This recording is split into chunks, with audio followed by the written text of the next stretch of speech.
Hi there.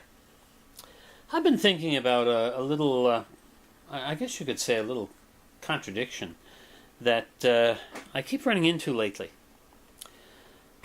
Not that long ago, a big deal was made of careful framing. Framing as tightly as you can on your subject.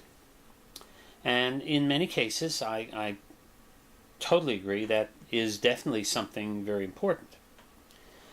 But at the same time, as digital cameras have gotten higher resolution and as the lenses have gotten better, I mean, basically your images are sharper than they used to be.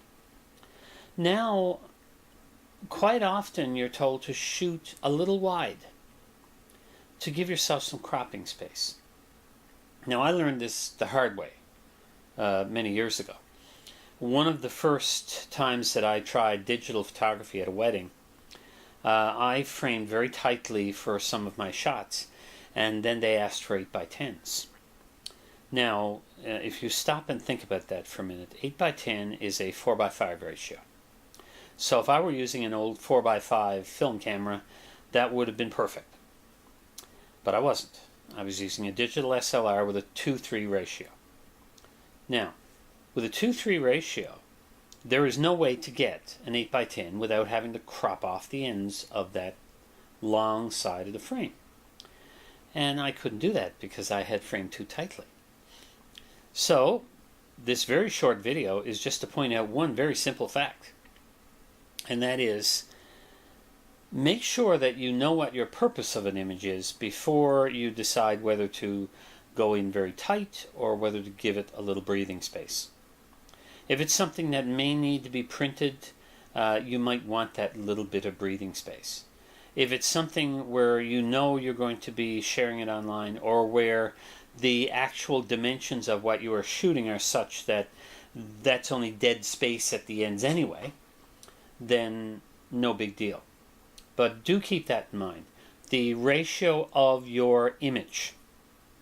Right now, I'm shooting video. This video has a 16:9 ratio. The camera shooting this video has a native ratio of 4:3. That's it. We have a 4:3 ratio here. Most point-and-shoot digital cameras had a 4:3 ratio. Almost all digital SLRs have a 3:2 ratio.